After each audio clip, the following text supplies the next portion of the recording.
உலக காரியங்கள் அனைத்தையும் ஒரு மகா சக்தியே செய்கிறது என்று சொல்லும் பகவான் காலை 4 மணிக்கு எழுந்து காய்கறி நறுக்குதல் முதலான பல காரியங்களை ஈடுபட்டு இருப்பதை கண்ட யோகி ராமையா பகவானை பின்வருமாறு வினவினார். குரு பக்கத்துல தங்கியிருந்தாலே அந்த சீடர்களுக்கு சந்தேகம் வந்துடும். இவர் எல்லாமே ஒரு சக்தி இயக்குதுன்னு சொன்னாரு, அப்ப அந்த சக்தியே எல்லாத்தையும் பண்ணிடணும்ல. இவர் ஏன் காலங்காத்தால எந்திரிச்சு 4 மணிக்கு போய் காய்கறி எல்லாம் நறுக்கிட்டு இருக்காரு, மத்த ஆசிரமத்தோட கட்டுற வேலைகள் எல்லாம் பார்த்துட்டு இருக்காரு. ஆசிரமம் அந்த காலத்துல பகவானே சூப்பர்வைஸ் பண்ணுவாரு, பில்டிங் எல்லாம் வேலை நடக்கிறதெல்லாம். அவரு கிச்சன்ல போய் எல்லா வேலையும் செய்வாரு. யார் எந்த இடத்துல இல்லையோ அந்த இடத்துல டக்குன்னு இருக்கிற வேலையை என்ன பண்ணிட்டாரு, பகவானே எடுத்து செய்ய ஆரம்பிச்சிருவாரு. அததான் இப்ப இங்க ஒருத்தர் அதை பார்த்துட்டு இருந்த பக்கத்துல இருக்கிற அன்பர்களுக்கு தானே சந்தேகம் வரும்.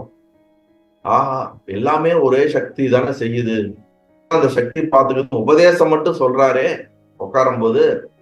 ஆனா பக்கத்துல பார்க்கும்போது 4 மணிக்கு எந்திரிச்சு காய்கறி வெட்டுறாரு, சமைக்கிறாரு, இது எதுவும் மேட்ச் ஆகலையே அப்படிங்கிறது தான். அந்த நபர் கேட்கிறாரு, சக்தியே காரியங்கள் அனைத்தும் செய்கிறது என்று சொல்லப்படுகிறது, புருஷ பிரயத்தனம் இன்றி காரியங்கள் எப்படி நடக்கும்? பகவானே எல்லா காரியமும் இறைவன் செய்யறான், எல்லாமே ஒரு சக்தி செய்யுது அப்படின்னு நீங்க சொல்றீங்க.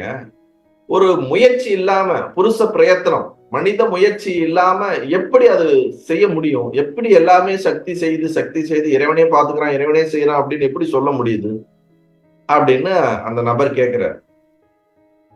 அவருக்கு மனசுல என்ன, எல்லாமே பாத்துக்குது கடவுள் சக்தின்னு சொல்லிட்டு இவர் ஏன் 4 மணிக்கு காய்கறி வெட்டுறாருன்னு சந்தேகத்தை இப்படி கொண்டு போடுறோம். அது பகவான் கேட்கிறாரு, புருஷன் என்பது யார்?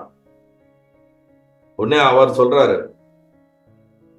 சொரூபமே புருஷன், எது சொரூபமோ அதுதான் புருஷன் அப்படிங்கிறாரு அந்த கேள்வி கேட்ட நபர். உடனே பகவான் திருப்பி ஒரு பேசுறாரு, சொரூபத்திற்கு அந்நியமாக எதுவும் இல்லாத பொழுது அதற்கு பிரயத்தனம் ஏதும் இல்லை. சரி, நீ சொல்ற இல்ல சொரூபம் தான் புருஷன் அப்படின்னு. இல்ல சொரூபம்னா என்னது? ஆத்மா தான் சொரூபம். ஆத்மா கண்ணியமா ஒண்ணும் இல்லைங்கும் போது அங்க என்ன முயற்சி செய்யறதுக்கும் முயற்சின்ற ஒரு வார்த்தைக்கே இடம் இல்லையே அப்படின்ன உடனே, ஆஹா, நம்ம கேட்ட கேள்விக்கு கரெக்டா ஒரு பதில சொல்லி நம்மளை அடைச்சிட்டாரே அப்படின்னு உனக்கு யோசனை வருது. நல்லது.